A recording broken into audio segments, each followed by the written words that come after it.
All right, it's finally here. Episode one of the Balls Deep Cinema podcast. This is a long time in the making, it feels like, but not really. I'm joined. My name is Jay Shatara. Let me introduce myself. I hesitate to call myself the brainchild behind this, but I connected us three. I'm joined by Stephen Raju and Brandon Cortez, and these are two people who are my go-to movie opinion people. We all watch all the major movies, the blockbusters, the Oscar noms, award season, all that stuff. And it really doesn't matter if it's a superhero movie, a Star Wars movie, whatever it may be. We always seem to tune in. So, guys, welcome. This is episode one, our pilot episode, or as we're calling it, the trailer for what's to come. A little movie pun there. So, yeah, I'll let you guys kind of take the floor, Steve.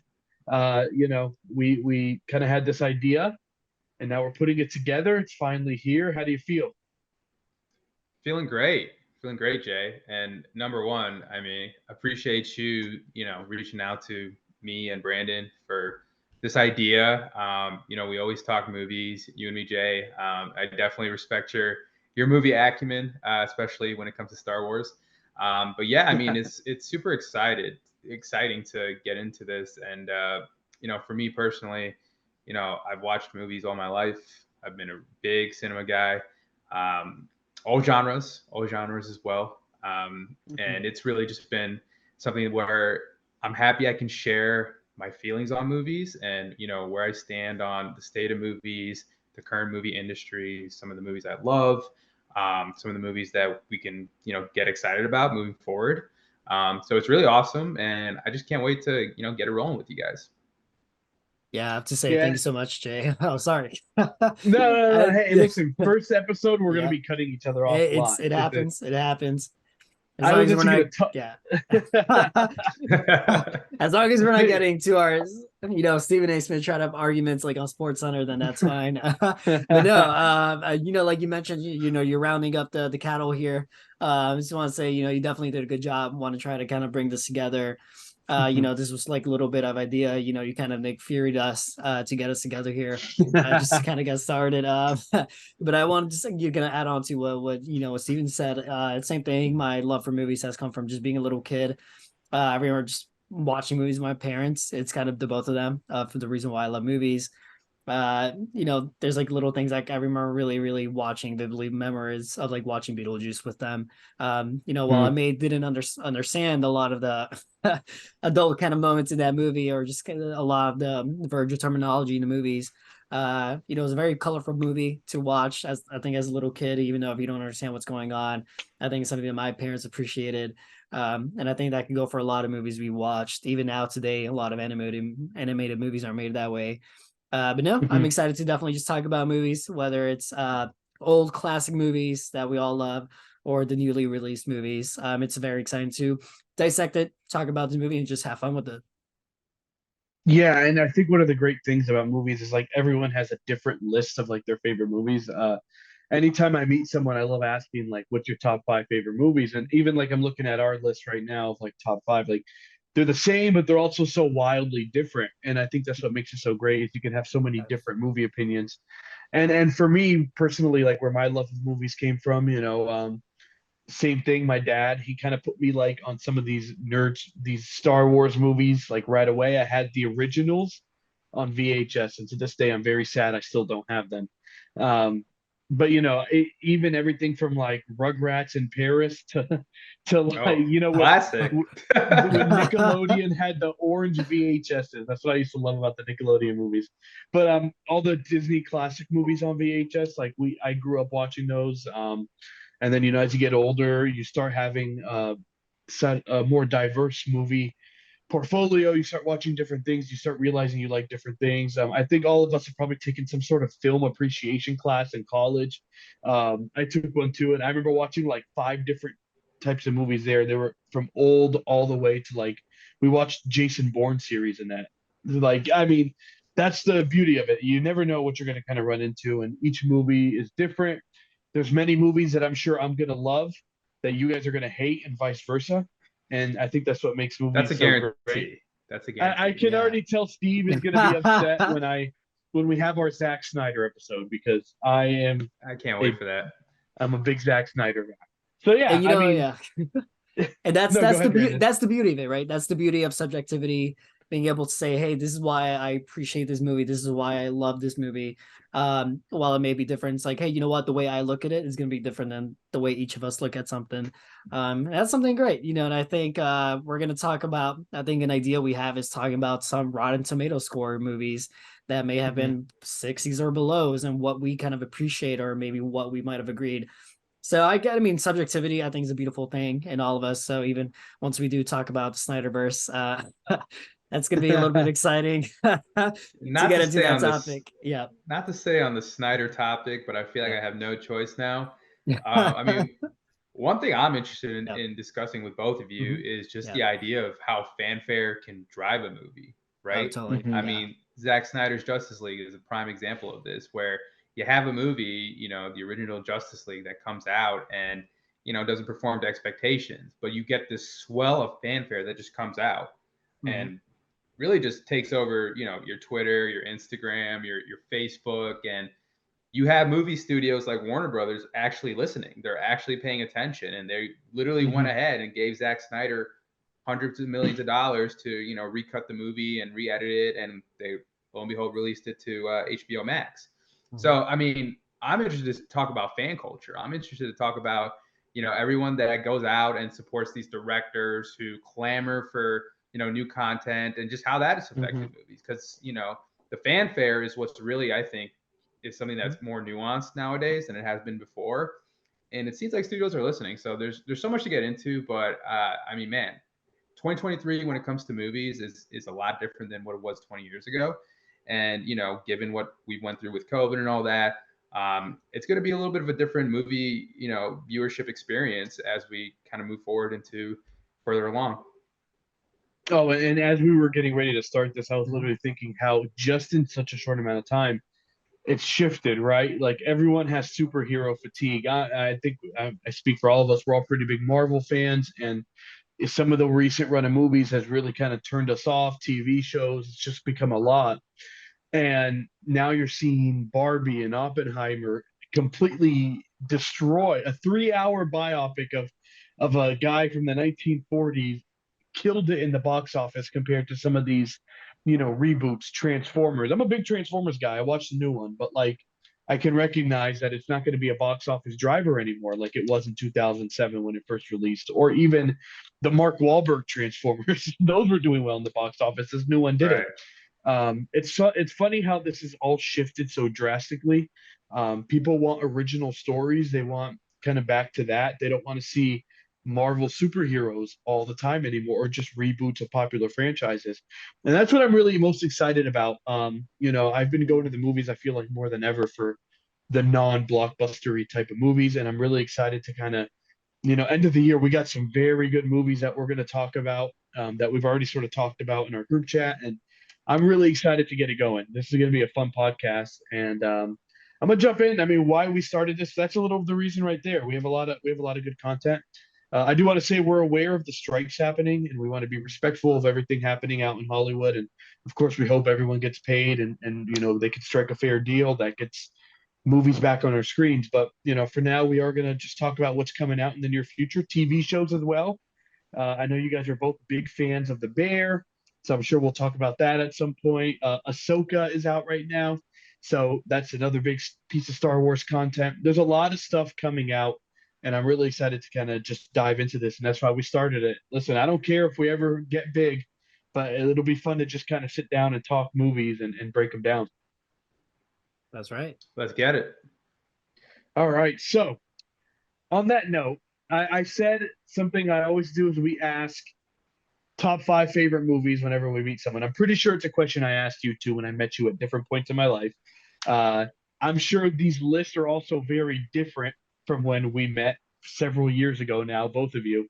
So, let's jump right into it. I guess I'll start top 5 favorite movies. Now, I will say, I think we all tried to do this. We tried to have some diversity, horror, comedy, sci-fi, something like that. But these aren't necessarily movies we think are, you know, the greatest movies of all time. We want to make that disclaimer because we know the internet can get very mad about these kinds of things.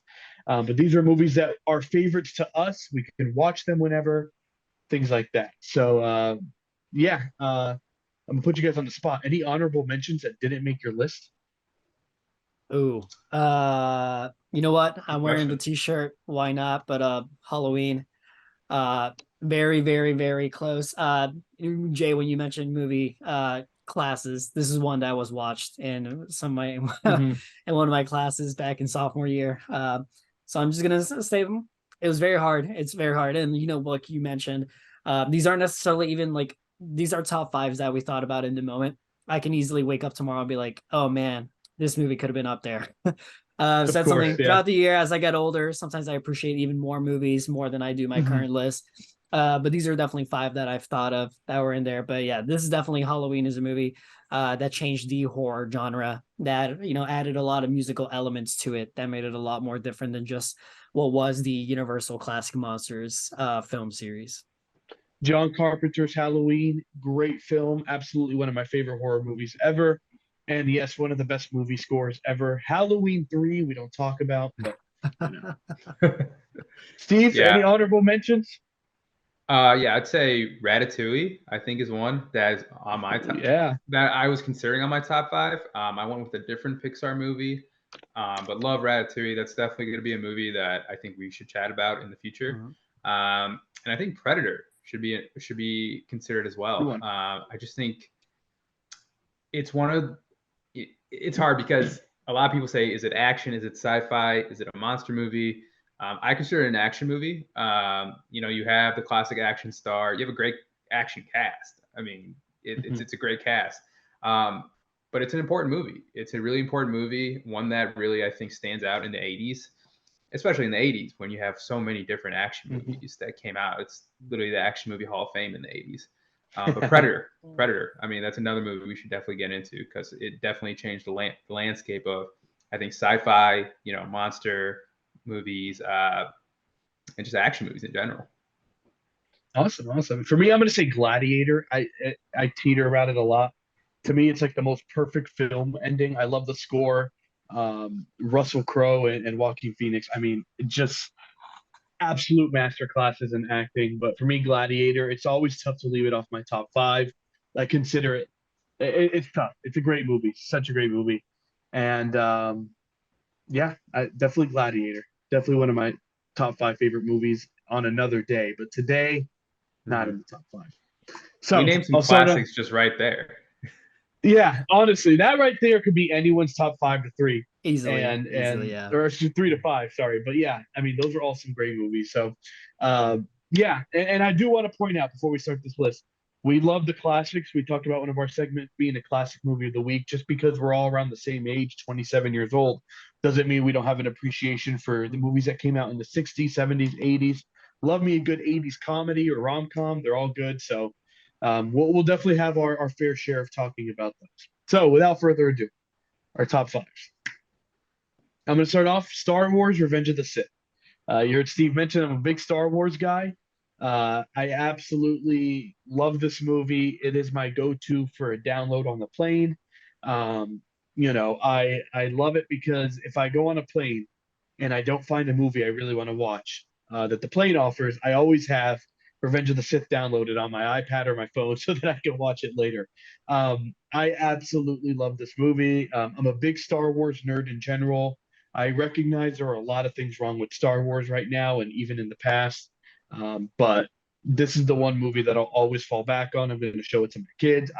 I grew up in the prequel era, so for me, the prequels, I love the prequels. Whereas someone my dad's age hates the prequels, I love the prequels because it's the nostalgia that came with it. I love Hayden Christensen. I thought he was the perfect Anakin Skywalker and got bullied online for no reason. I thought the Obi-Wan series, his redemption as an actor, as just a human, from a human being perspective, was amazing. I love to see the online community kind of rally behind him and really, he was perfect for that role. It's the story that George Lucas himself has said he's always wanted to tell. It's the downfall of Anakin Skywalker turning into Darth Vader. You see it all unfold, and I think that's why the prequels can be slow to some people. But Revenge of the Sith is the one. It's action packed. Me and Brandon actually watched this during the pandemic together because we were roommates at the time, and I remember we both said like the pacing of that movie really holds up well to this day. It's nonstop action, it's good drama. To me, the Order 66 scene is so emotional. Uh, the younglings, I think about the younglings a lot. Um, I watch that movie and I always think, oh my gosh, this is the time Anakin's not going to turn to the dark side, and of course he always does. So it's just to me, it's my all-time favorite movie. I want to go around. I want to get. I think we should do this in a rotation. So Brandon, go ahead, give us your number one. Yeah, let's just get straight to it. So that way, don't stay too much talking about each movie there. But for me, it's a completely different genre. But I can kind of say it's a bit of a tragedy too. That's Manchester by the Sea. There's something about that just New England lifestyle, kind of being able to show it on screen. Because I think a lot of movies that are, that may take place in Los Angeles, New York City, a lot of that can be kind of just portrayed something in a way differently. But something about having a movie that really feels like it's very much its New England vibe, on the coast of Massachusetts. There's something a little bit different, showing a community based around, just being based around just one man, uh, you know, spoiler alert, accidentally burning down his house. And I know Jay and I could talk about this because we lived in central Nebraska, together for a couple of years, but being in a small community, everyone knows everything. So it's kind of hard to see a man live his life while being able to still try to make it up for some of his family members while still being like, hey, that's the guy who accidentally killed his family, right? So it's something a little bit harsh about that. There's moments of unintentional comedy, and that's something that I appreciate, that, there's a little bit of writing that's difficult to be like, how are we going to make this movie 98% sad and sorrow, but also add little moments of comedy that you're like, oh, wait, that's actually kind of funny, So it's things like that. Casey Affleck's performance. Michelle Williams, although she only maybe appears for a total of like 6 minutes, she definitely makes a very big impact, and you can see that in just the talent of her acting. But yeah, that's a movie that I would say currently might be my favorite movie that I've talked about for a very long time now. Love that movie, Brandon. Became a huge Casey Affleck fan after that movie. I probably should have been a bigger fan before that movie. Yeah, he's done some, he's done some great work, and yeah, I think it's great he got recognized. Definitely, yeah, with that movie. For me, one of the movies I'll talk about is Die Hard. I mean, it's an action classic, and I mean, I grew up on action movies. My dad was a big James Bond guy, so I'd grow up in a household that was fixated on action movies, and of course, Die Hard is a pinnacle of action movie history. Bruce Willis, John McTiernan, the director, Alan Rickman, one of the greatest villains of all time in movie history, a great supporting cast, and just really a film that redefined the action genre. You went from the kind of the steroid built Stallone and Arnold Schwarzenegger, and you went to Bruce Willis, who was your everyday kind of New York cop, who you really wouldn't distinct from anyone of power, anyone of I guess brutality that you would see from, your Stallones, your Arnolds, your Steven Seagals. But that's what really endeared me to this movie, is the fact that you have this everyday guy whose whole, situation that he's thrown in, he does not want anything a part of it.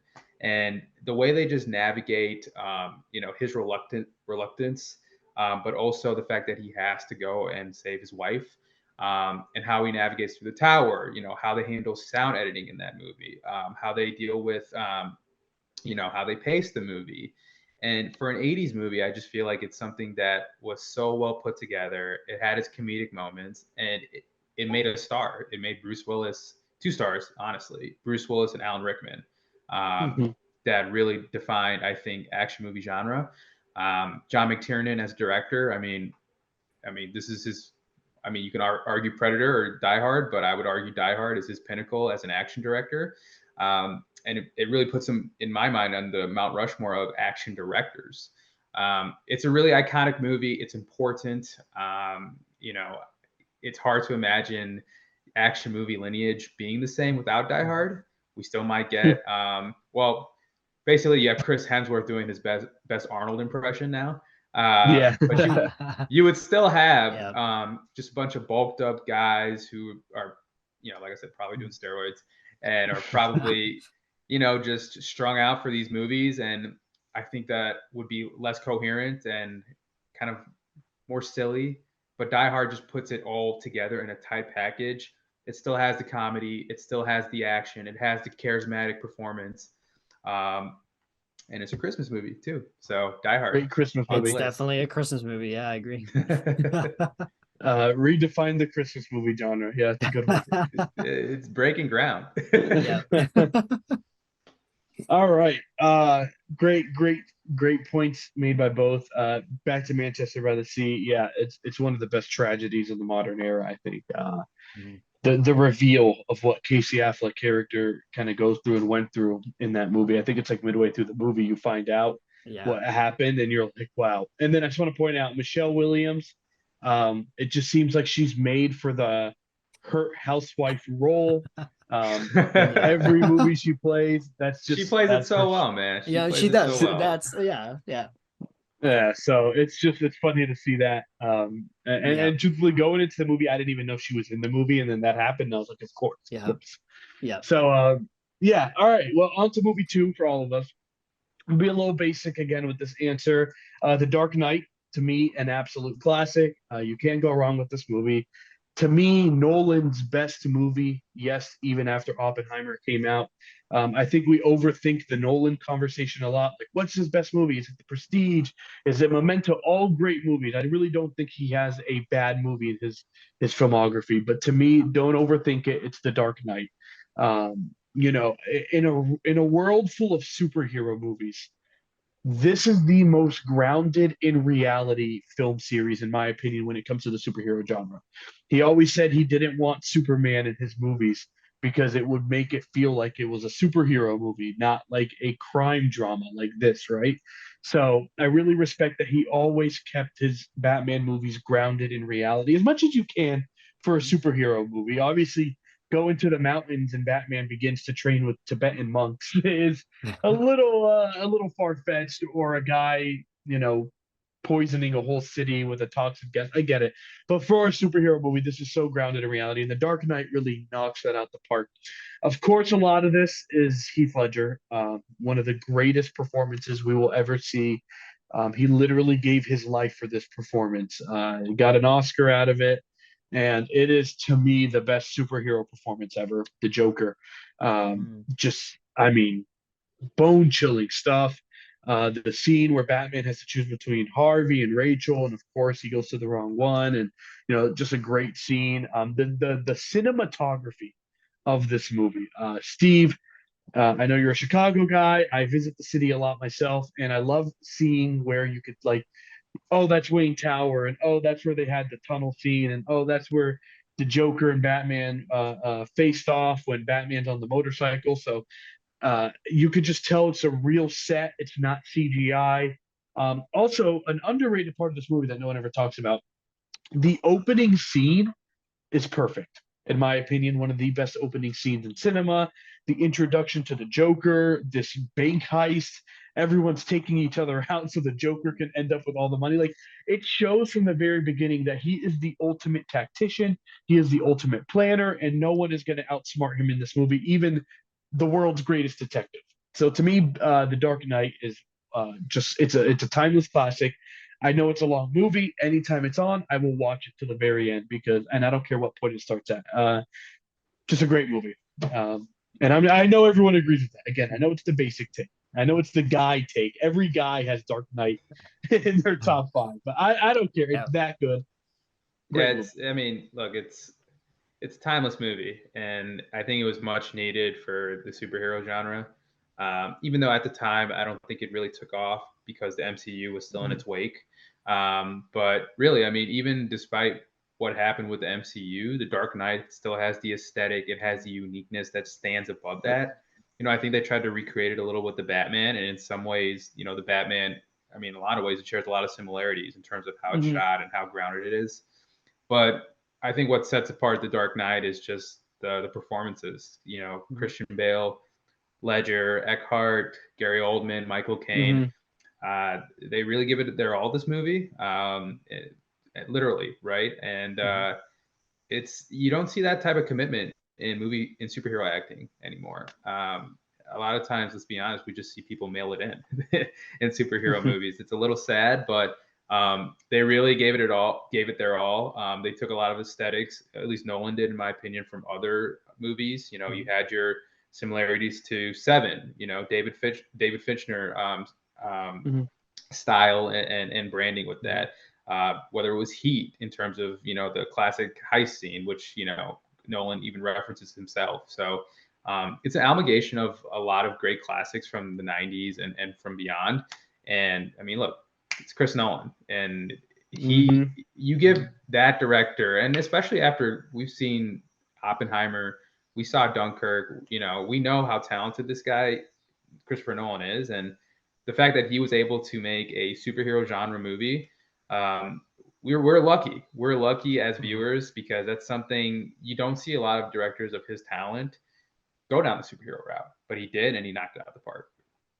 Yeah, Absolutely. and that's something I want to touch on. Something really great about Christopher Nolan is his use of practical effects. I know Jay, you brought this up. I know a lot of studios like to rely on CGI, and I don't mind CGI, right? It's definitely when it's very well used and what it's needed to use for. Totally makes sense. Go for it. But it's something that I love is when directors still want to stand by just practicality, just practical effects. Something about it, something that's so special. And then Steven, you touched up on this, but the use of other films, kind of just the homage. And if there's anything that we saw about Christopher Nolan is that he loves you, especially in Oppenheimer. We saw a little bit of an homage or best uses of his last films, and that's something that's really great that he's able to really use altogether for the Dark Knight. And that was definitely a good example of just that alone. Him touching the superhero genre, making it so different is something that's very, very different. I can see that in Batman Begins, The Dark Knight, and The Dark Knight Rises. And on that note, Brandon, your number Yeah. 2 movie, another superhero movie. Yeah, I was hoping to see how that transition would go. Yes, I would say this is a superhero movie that kind of changed the genre in itself in a different format, a different way that The Dark Knight did. This kind of goes into the mental health route, but this would be Spider-Man 2. Something about this movie, seeing a young man, Peter Parker, maybe early 20s because he's a college student at the time, just for him, trying to balance things in life out. I think that's something that all of us can relate, especially at college where we're maybe working a job just to get extra money, staying in touch with friends, family, having that social life, being able to study. I think being able to see that reflected on the big screen without it feeling forced, that's something really, really different that I think Sam Raimi did with this movie. Just seeing, a young man's life, maybe be good at part at beginning, but in the very beginning of the movie, this guy gets fired from his pizza job, So it's like, you immediately start the movie, you might think it's funny, but for that character, you're like, man, they're like, I just got fired. Like, my finances are going to go down the trash. Like, what am I going to do to pay rent? What am I going to do to pay, meets end? So just seeing that throughout the movie, this character struggle. And I think it's something that a lot of us can relate to, just even now in age. So I think that's a movie that stands by in time. Just being also a perfect sequel to Spider-Man. Spider-Man 1 was just something that was incredible. Just seeing that kind of be followed up with sequels. I don't know if it's just a sequel thing, but where Dark Knight and Spider-Man 2 did for the predecessors, just to continue that amazing rhythm. That's something that I appreciate about Spider-Man 2. I just want to say Sam Raimi is a master of the horror genre. Oh yeah, The totally. scene with in the very beginning with Doc Ock and Yeah. in the hospital, it's great, and he does it so well. The screeching, it always gets me, even each time I watch it. So Yeah, and I think it's really one of his most like tender films in a way. Like there's a great drama in this movie that even though it's coded as a superhero movie, there's a great drama inside it. Right. Like you mentioned, Brandon, the fact of a young man going through his day trying to figure out how to hold a job, how to have how to keep his girlfriend or how to get the girl, how to balance things with his parents or with his surrogate mother, Aunt May. And then on top of that, being a superhero, yeah, I mean, it's something that is very it does is one of those superhero movies growing up where I really felt the most connection to, and I was definitely like, man, this guy's everyday problems really speak to me. And you Yeah. know, at the end of the day, yeah, it's just a top tier movie. Great job from Sam Raimi. Yeah, absolutely. All right, listen, we will get to Steve's second movie and the rest of our list when we get back. We're going to take a quick break. But like I said, you're not going to want to miss the rest of this list. We have a lot of good movies still to go through. And of course, Steve's second movie. So we'll be right back on that note.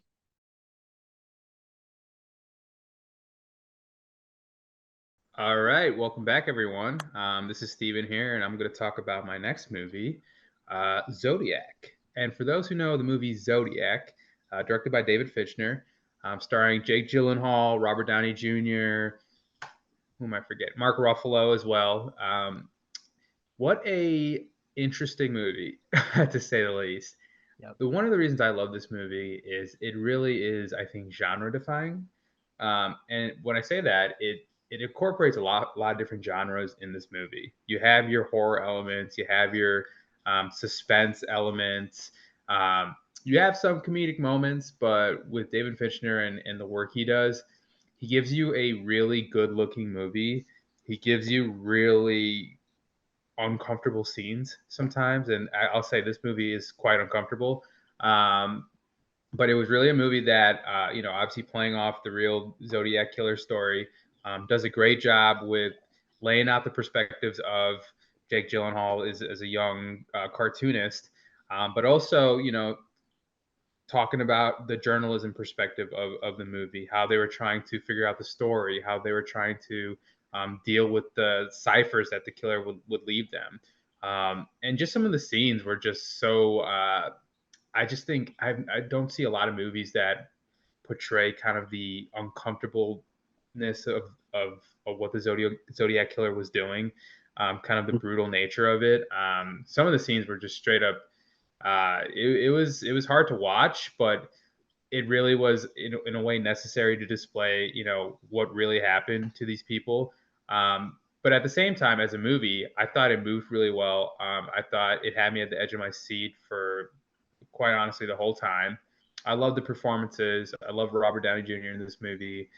Really, I think one of his best performances, in 20 years. I mean, obviously he has Iron Man, but this movie, ever since before Oppenheimer, of course, was him doing some character acting and really delving deep into more of a nuanced bag, so to speak, as a journalist. Jake Gyllenhaal, great in the movie as well, and Mark Ruffalo, loved his performance as a real life or based on a real life detective. It really just clicks with me. It really is a prestige movie for me, and for some reason, it wasn't taken that way at the time when it came out. It didn't really get the Oscar buzz. It wasn't. I feel like it's not on the prestige mountain as for some people, but and some people don't view it as David Fincher's best work. But just the way it's shot, the cinematography of it, of Old Town LA, or back in the 1960s or whatever it was, the performances, and it's just a movie where you go into it, you feel like it's a fourth estate movie, talk with the journalism aspects, but then you get into it and it starts becoming a horror movie in a way when you're in the basement of the old man and Jake Gyllenhaal's just trying to get out of there. But then it's always suspenseful. It always keeps you at your feet. The mystery element, the open-ended nature of it. It's not trying to solve anything. It's trying to lay out a story and the brutality of what happened back in the day. I think it's a great movie. I think it's one of David Fincher's best movies. And it's one of my personal favorites at number 3. Yeah, I did come across a tweet today. Today, someone made a letterboxed genre called Mark Ruffalo Investigates, and it's just movies where he plays an investigator. Shutter Island, obviously, on there. So Spotlight too. I think about yeah, that. Collateral as well. that yes, that was actually, if I'm not mistaken, the person actually who made it ranked that one the highest. So Yeah. yeah, I thought that was an interesting. That's funny because it didn't click with me that he's played so many investigator roles. But yes, very good point. All right, so to our third movie. I will go a little more lighthearted here. For me, Mean Girls, cult classic. It is hilarious to me. When I make a top 5 movie list, I think of rewatchability. I'm someone who very much can't watch a movie multiple times. So if I can, you've really struck something with me. So Mean Girls to me is one of those rewatchable movies. I can pick it up at any point and it's still hilarious. And there's a lot of movies like that. I actually toggled with this one and 40-Year-Old Virgin with Steve Carell, of course, because I always think the jokes never get old, they never get stale. It holds up well. We're not canceling the movie all these years later. To me, Mean Girls, like it's that high school movie, right? Like when this came out, I think it was like 2004. Lindsay Lohan, top of her game, great cast, Amanda Seyfried, Rachel McAdams. I mean, just an absolutely fantastic cast. Um, and it's hilarious. It is so good. When this movie came out, I think back to my original point, I was like in maybe 5th grade. And I remember watching it right when it came out because my mom actually made me watch it. She had it on DVD. And I remember thinking like, oh, is this what high school is going to be like? And like, it's one of those movies that you watch as a kid and it kind of paints the picture. But then you actually get to high school and you realize this movie hits a lot of those tropes on the head. Being a new student from a foreign country, trying to fit in with your crowd. It's a story about acceptance, right? Like Lindsay Lohan has to accept that maybe she's not a popular girl, but everyone wants to be the popular kid, right? And you might have to do some pretty vile and disgusting things along the way to gain popularity, or the guy in this case, the love interest and things like that. To me, it's just that movie I could pick up at any point. It's always on TV, like on cable. I could pick it up at any point, and it's a very funny movie. So a little more lighthearted compared to my first 2 movies. But Brandon, I'll punt it over to you.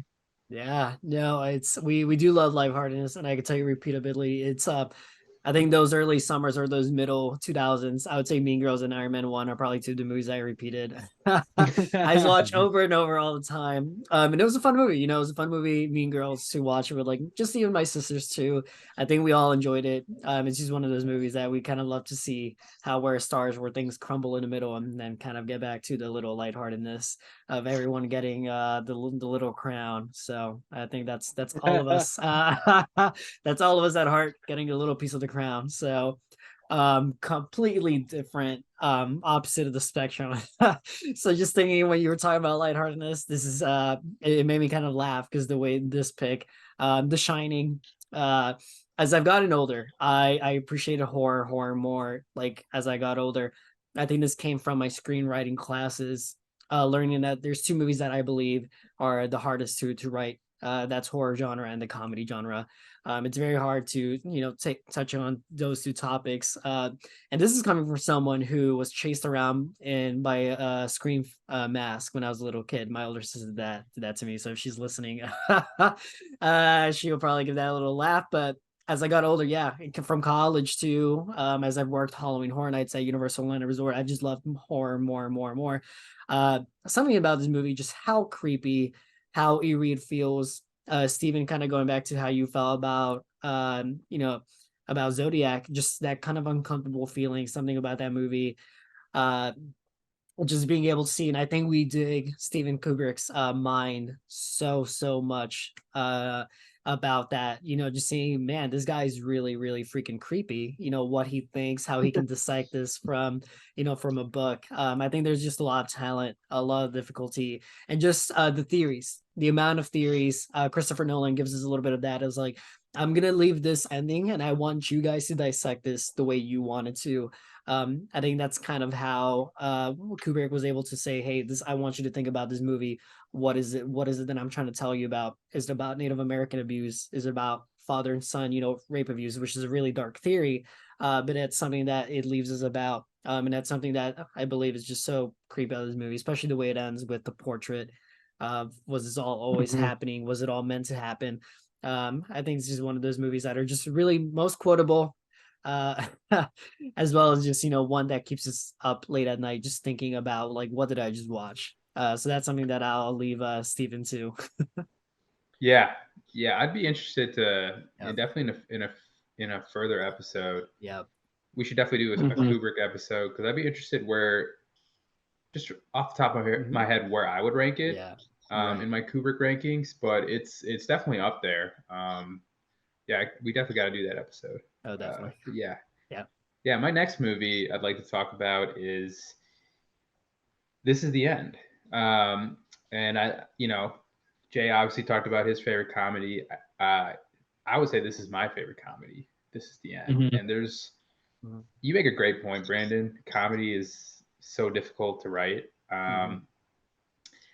And I really appreciate the comedic efforts of Judd Apatow, and what he did throughout the mid '90s to the mid 2000s was Judd Apatow. That was the decade of Judd Apatow, and what he did plucking out the actors that we now, for the most part, love. Your well, I can't even say Jonah Hill anymore. I guess your Seth Rogen's, right? Your then the list is dwindling as we speak. But Yeah. you have those. Judd Apatow came together and he created, one of his favorite quotes for me was, um, when he told who was the guy who did Forgetting Sarah Marshall, Jason Segel. Siegel, yeah. He told Segel, hey, when you're doing this movie, write a great drama, and I will make it funny for you. And that's why I love comedy, and that's why I specifically love Apatow and how he pioneered kind of the comedic era that he was in. Is just he knows how to make a good drama, but he knows how to make it funny, and I think that's a special attribute. And I say that all because I feel like This Is the End is the culmination of that Apatow era. You have Franco, you have Jonah Hill, you have Seth Rogen, Craig Robinson, an all-star cast and all-star cameos. And I just love how it's basically just a take on their everyday life. For all we know, how they acted in that movie is probably how they are in real life for the most part. And I think the more evidence we see of them act in our current lifetime is more evidence that that's probably how they did act, or who they really were based on the movie. Jonah Hill included and James Franco. But it's just a hilarious movie. The ridiculous nature of the film is something that I really endear to. Comedies are something you shouldn't have to take too seriously, right? You shouldn't have to take too seriously. When I went into that movie, I just wanted to go in for a good time. I wanted to laugh, and I wanted to care about the characters. That's also a big part of it. I cared about what was going on with Jay Baruchel's character, even though he's quite annoying in that movie, I will say. But I cared about what was going on with Seth Rogen. I cared about what was going on with James Franco and Jonah Hill and Craig Robinson in that movie. And at the end, even though you had that big disaster, the point of that movie really was about friendship, right? It was about the relationships we make, how we respond to each other in tough times, how we hold each other's hand, how we lift each other up, but also how we can push each other down, right? And with that movie, we get those elements in there. It is that Judd Apatow DNA in that movie. But it definitely had it's just hilarious moments. It never lacked the hilarious moments. As much as we shouldn't take the movie seriously, and as much as I really came out of it thinking, wow, I really loved how they handled relationships in that movie, about Jay and Seth's relationship in that movie. Their focus on that type of dramatic storyline, they didn't sacrifice the laughs for it. We still got the laughs on top of it. I was still coming out of that theater still laughing about what I just saw, and just how great some of the moments were. I thought the cast is great. The CGI is whatever, but it really just holds a special place in my heart, knowing that you can come up with a concept like this that doesn't take itself too seriously, that will use a ridiculous plot, but in the end will still make you just bust out in tears laughing, and make you care about the characters, and make you care about the conflict that isn't going outside of the house, but what's happening inside the house. And for that's why This Is the End. It's my favorite comedy of all time. I will say you get all those actors at the top of their careers. You're talking around the time of Knocked Up, Super Bad, The Office. I mean, a lot of Sarah these guys. Marshall. Yeah, I mean, these are guys that are playing really funny roles in general. So you're right, and you're right. Me and Brandon know this from being former journalists in TV. They always tell you, be yourself on air, and that's what I kind of get out of this movie as well. It's a bunch of guys who are friends, and they're in a house together, and that's what makes it so great. Is they're probably not actors. Definitely not. I don't Yeah. think. So on that note, I'm gonna turn it back, go back to my dark movies here. Movie number 4. Brandon mentioned The Shining. I want to say I'm a big horror movie guy. I already have so many ideas for our Halloween episodes because this time of year, especially ever since moving from sunny South Florida where it never gets cold to a state where it's fall time, it is winter, and holidays seem a little more accentuated. So Halloween, I moved to Central Nebraska the week of Halloween. That was my first time leaving Florida, and my first thought was, "Oh my God, this is Haddonfield, Illinois. This is Halloween in like real life." It felt very eerie. You're hearing wind rustling, things like that. So I love the horror genre. I love horror movies. I will pretty much watch any horror movie. So this one, Hereditary. Hereditary is just a batshit crazy movie, dude. Back to what Brandon said. Great point. Very hard to write a horror movie.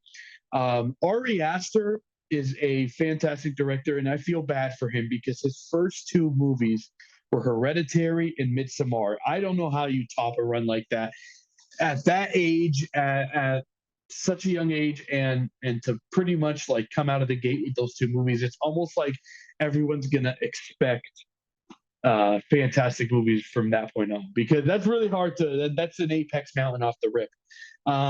So Hereditary is just, I mean, it's a crazy movie, dude. I mean, from the very get go, you're met with like this eerie feeling, a family that doesn't really love each other, or they're kind of dysfunctional. I wouldn't say don't love each other, but they're very dysfunctional.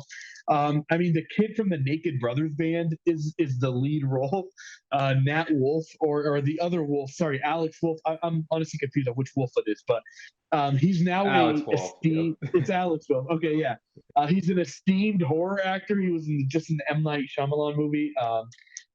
So I mean, it's hilarious that that's where his career has taken him, and just you don't think it gets crazier than a guy taking his sister to a high school party, his younger sister, who has a peanut allergy, and she's gonna eat a peanut, a cake with peanuts on the top, and she's gonna go to anaphylactic shock, and she's gonna lose her head on a telephone pole. Like you're like, it can't get crazier than this part.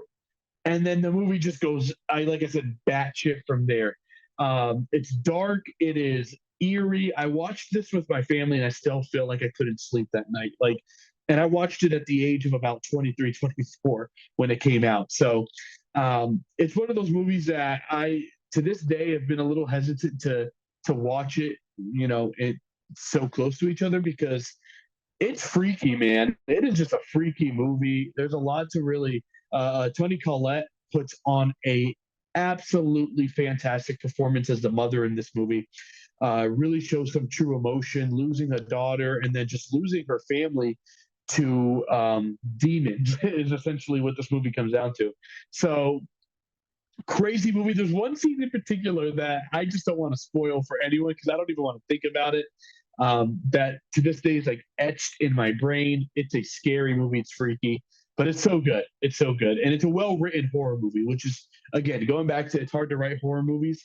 This is one of those movies that will hook you, and not even through the horror elements, just through pure writing, and that's what I really love about it.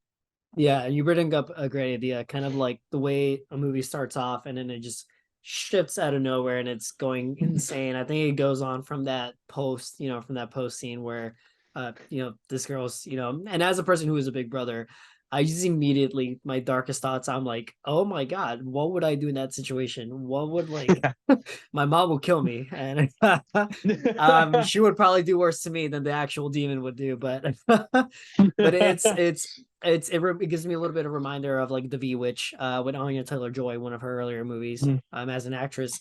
It's like, what just happened? How did we get from A to B so quickly and out of nowhere? So it's definitely one of those movies that are creepy to think about. But we definitely got to do a like a horror movie director draft or something because Ari Aster would definitely be a high pick for sure. Definitely. Oh, for sure. Him and Wes Craven. Wes Craven, I will you're say, right. Yeah. A24. That would be my pick, by the way. Oh, okay. Giving away your strategy early. Yeah. Hey, but listen, A24 just has a chokehold on the horror genre right now. They have Yes. had for several years now. Oh yeah. Their movie, anything they put out, I don't care if I see bad reviews about it prior, I will watch it because they are just absolutely knocking every horror movie and movies in general. They've done a lot of They're good at movies. all levels now, man. Right? I Yeah, mean, yeah. Yeah. absolutely fantastic Hmm. studio, and anything they put out, I'm watching. So, yeah, I mean, we could probably do a whole draft on A24 movies. That's how good they Yeah. are. Yeah. But yeah, definitely. And Spoiler for the Brandon, listeners: there's gonna be some drafts coming. Yeah. yeah, absolutely. Brandon, I'll Yeah. let you go ahead and take it away. Perfect. This movie, depending on how a viewer may watch it, I think it comes out heartwarming, but it also may come off as a little bit more dramatic, which it is, and I think it has a little bit of everything. I don't know if I don't know if it's just I like New England a lot, but it just happens to be it. Good Will Hunting. Something about this movie, just seeing this guy who's kind of a little bit of that. I think he's the pure definition of underrated. No one may think of him as a smart guy.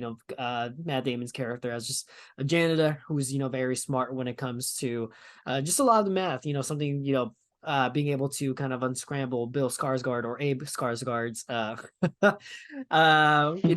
just use math solution there. Just kind of seeing him living this kind of a little bit of a poor life in Southeast Boston. Just being able to kind of say, hey, you know what, this is my life. I'm living it. We kind of see someone being able to, maybe be forced, where to school teacher or even, Robin Williams' therapist role saying, hey, you have a bright future. You need to take advantage of what you have in you, what you have so much potential to do. And, his life is more like, I'm happy the way it kind of is right now. Just kind of being seeing that inner struggle of what you have potential to do, something that you're pure happy with. Uh, Seeing him in love, in a relationship with someone who is doing a lot more for their career, but he's not really pushing his. So something about that kind of similar to Spider-Man 2 in a way that there is a little bit of a struggle of a young man just kind of figuring out what your passion in his life. And this is the movie that the way it ends is something that we may all predict the way it does end, but the way it just kind of comes to about that is beautiful. We're also seeing really young Ben Affleck, young Casey Affleck, in their roles, just kind of starting off as also young writers as well. So if anything, Matt Damon and Ben Affleck being a motivation for just us young people in the film industry, being able to say, hey, this is something that we pulled off together, something that we pulled off and was able to push our careers. Uh, Robin Williams. I think I have no words exactly for his performance here. It's a beautiful, it's a gorgeous, a little bit of haunting performance. The way he's able to take 1 minute where he's talking jokes about his past wife to the next minute where it's like, hey, I'm gonna scream at you. I'm gonna be a parent to you after being a comedian with you. So it's one of the most powerful performances, and that's something that I love about that movie. Yeah. R.I.P. Robin. Honestly. Yeah. Jay, do you have any comments on Good Will Hunting before I shoot No, off? no, I was gonna say it is a very well written movie, and I know Brandon has an affinity for New England, so I don't know what it is. And as a New Yorker, I don't know what it is. It's just maybe I just appreciate the Northeast a little bit more. So, but Steven, Did I think did that'll Rob lead. Yeah. did Sorry, Robert go ahead. Zemeckis did Robert Zemeckis direct that? Did he? I gotta get back to you on that, but I Yeah, I gotta don't know look at why I'm that. blanking on it. I know it Yeah. was Matt Damon and Ben Affleck who wrote that together. Yeah, So yeah. yeah, I gotta get Okay. back to you on but go ahead with your number four. Yeah. We definitely should know that. So, listeners, we will get back to you on that. I promise. I think it's Robert Zemeckis. I don't know, but it seems in some ways it's like a Robert Zemeckis movie for me. But my number four movie is Django Unchained. Look, I feel obligated to have a Tarantino movie on my list because I think Quentin Tarantino goes without saying is one of the best, right? Mm, And I think the issue for me is I love all his movies. There's a movie yeah, I don't like. Um, and while this might be his most controversial movie, and that's saying a lot, um, it's really the movie where I felt like it's the complete movie going experience and movie watching experience. First off, it checks a lot of boxes for me, right? And the first box is acting. I mean, he always gets a great cast, but you have Jamie Foxx, you have Leonardo DiCaprio, you have Christoph Waltz, fantastic Christoph Waltz. Samuel L. But you also have Kerry Washington. You also have James Remar. I mean, Walter Goggins. I mean, this is an all-star cast, and just it's oozing with talent. And you see it on the screen. Nobody gives a half-ass performance. They all come in there, and they bring it to 10. They bring it to 10. So the cast is great. I just was really invested in the story, and I know it's a play on the original Django film, but what Tarantino does with it, the fact that he made it a story about liberation, right? Freeing yourself from the shackles and the journey you go to not only save the person you love, but discovering your self growth in a way. Django going from walking in the forest with the other the other slaves and becoming the gunslinger, becoming the person where I'm sure we all find ourselves in life thinking we could never be who we aspire to be sometimes, or we can never be like that greater figure. And the fact that you have a character like Django that goes on this journey and goes from shackles to a gunslinger to a hero. It's a story about a hero at the end of the day. It's a superhero movie in a lot of ways. It's really led by, I think, just classic Tarantino moments. Especially when you have him shooting up the dentist. What is it? The dentist carrot. And just his pin drop nature of where he films stuff, where he'll come out of nowhere and just explode something, right? He'll come out of nowhere and just show just brutality and gore. When Jamie Foxx blows up Quentin Tarantino in his meta commentary about himself, right? The moments in that film, it doesn't lack for action. It's got great action. It's got great acting. It's got great cinematography. It's a beautiful looking movie. And I think Tarantino really encapsulates what it was like to live in that era back in the day, what it's like to live in the wild, wild west, so to speak. But he doesn't. The one thing I could take away from this film is that he doesn't pull any strings. He really gives you an often brutal movie, an often uncomfortable movie. He does not want to. He did not want to take away of the unspeakable horrors of what was going on in that time, despite the fact that it really is a superhero movie, despite the fact that it's really about a movie of that it has a lot of Quentin Tarantino levity.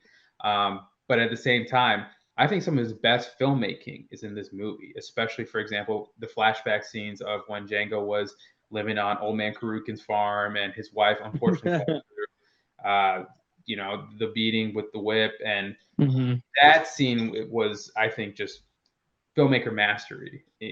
Just filmmaker mastery. The acting in it, the way it's shot, the lighting of it, the music, it all just comes together in this movie. I mean, you have a really strong score, but you also have like a Rick Ross song going on. There's a lot of stuff that's going on in this movie. I think it's a complicated movie. I think it's a movie that's very ambitious, and therefore, in the wrong director's hands, can go awry. It can become too much of an action movie, become too much of a love story romance movie. But because it's Quentin Tarantino, it's focused, it's well done, it's paced beautifully, despite the fact that it is 2 hours and 30 minutes long. I never felt like I was dragging on through it. I felt like I was on the seat and I was waiting for the next scene to happen because I was so invested in the characters. I was so invested in the dialogue. It's really a special Quentin Tarantino movie. I don't think it gets enough love as far as the fandom when it comes to Tarantino. You have people who put Pulp Fiction over it. You have people who put sometimes Jackie Brown, and I don't blame them because I love those movies too. But I really feel like this is a movie where Tarantino gives you the whole package of what he is as a filmmaker, how he can really dial it up, how he can give you those moments of brevity, of those moments of sadness, those moments of sometimes despair, right, and uncomfortable moments. But it also speaks to hope. It also speaks to staying strong. It also speaks to being your best self, whether it's for yourself or someone else. And great Jamie Foxx performance as well. I love the movie. Django Unchained. Yeah, you brought up a good movie. point. It definitely is one of the earlier superhero movies that we can think of without it trying to be a superhero movie.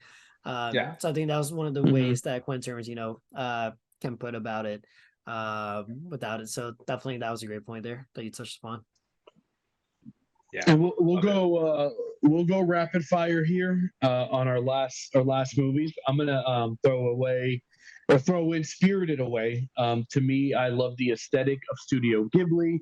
It's a visually stunning film. I mean, it's an animated film, but Studio Ghibli out in Japan does absolutely fantastic work, and it's very dark for a cartoon. I mean, the first 5 minutes hooks you. You're like, there's no way they took that direction, and it's an adventure of love. It's an adventure of family, and it's honestly just such a rewatchable classic. So for me, I'll go Spirited Away as my fifth movie. Brandon. Yeah, beautiful. Just to touch back on Good Will Hunting, it was Scan Van Sant. Definitely a name we don't hear much about these days. Yes. So definitely blew my Yes. mind. I What had a to look that up director. again. I was like, wait a minute, who directed this? So something that definitely blew my mind to think about that. Going to my number five, sticking upon with Quentin Tarantino, Inglourious Bastards. Kind of something that I love about Once Upon a Time in Hollywood. Kind of scare away, but I love seeing what is factual, what is history, and kind of seeing it be twisted away. That's something that only Quentin Tarantino could definitely do with this. But this is a movie that it's definitely, touching upon World War II, the Nazi era, but just seeing, a group of Jewish men taking revenge on saying, all right, where obviously our whole race is being abused, killed in concentration camps. We're going to take that revenge, go back to Europe, take London and, Paris and parts of other parts of Germany, saying let's kill. But something about Christoph Waltz performance just incredible. Definitely Quentin Tarantino knows how to use it to its best potential. Yeah. Yeah. Christoph Waltz just too good. Too good. Yeah. My last movie, Toy Story 3. I had to get an animated movie in here. Yep. And obviously when it comes to animated movies, you got to dip into the Pixar bag, and I think Toy Story 3 stands on top. I mean, what my relationship was with Toy Story 1 and 2, growing up as a child, having these movies very close to my heart, the way they came in with Toy Story 3, just the moments of sadness in it, but also the fact that it's really a story about, moving on and finding peace and just enjoying those times you had with someone, with Andy, right? But just the journey they take, in the daycare, it's classic Toy Story, but I feel like it really gets dialed up to the next level. You actually feel like, this is the end for some of these characters. You don't have a strong sense of what the outcome could be, and in the end, it's a bittersweet ending. You don't see that in a lot of Pixar movies. You don't see that in a lot of animated movies, which you would think would be, directed towards children, but it's a movie for everyone. It's I think it's Pixar at its top. You could say it might fall off after that. But man, Toy Story 3, it doesn't get much better than that. We all know the cast. We all know the fantastic animation. Um, it's one of my favorite animated movies, clearly, because it's in my top five. And it's just a great movie. It's a movie about moving on, and I think I love when a lot of movies can tell that. Just that simple Absolutely. theme. Yeah. And at the time, we didn't know Toy Story 4 was coming out, so we thought it was the end. And then, of course, Yeah. the money Yeah. making Now machine. they're milking it. Now it's five. So Yeah. But I do agree. I thought that was a perfect ending for a lot of characters. The last yeah. scene, I remember hearing the sniffles in the movie theater because everyone thought all the toys were going to die in the trash compactor Yeah. there. And no, you great know it's a movie. good movie. You know it's a good movie when it gets a standing ovation at the end, man. Yeah. It's a good And that's point. what happened in my theater when I saw it. Very valid point. So, great list. Again, the overarching goal of this podcast is we want you guys to get to know us. That's why our first trailer/pilot episode. Maybe next time we'll give our top 5 TV shows. We can dive into that. This isn't just movies. This is pop culture. TV shows are a big part of Hollywood. So we'll dive into plenty of those. And, I'm excited to get this started. What to expect in the future. We're going to do a lot of top 5 lists. We're going to do a lot of drafts, as Steve said. We're going to do a lot of just breaking down new movies, old movies, the classics. We have a lot in store for this podcast. You can also follow us on TikTok. It's the name of the podcast at Balls Deep Cinema. And we're going to start pushing out content on there, especially with Ahsoka out, and we're gonna start pushing out some Ahsoka TikToks. I got a few ideas, working on the gears right now. So, Yeah. any closing remarks? No, just excited. Looking forward to just, shooting the shit. Yeah. I have to say, well, likewise, you guys both put it well way. I think just a way for us to just talk about what we love, being able to share what other people may just have the same feelings about movies. Just looking forward to seeing all this roll away. So, All right, with that, it's a wrap on episode 1. Episode 2, we're gonna do this weekly, so coming next week. Thank you. Have a great night.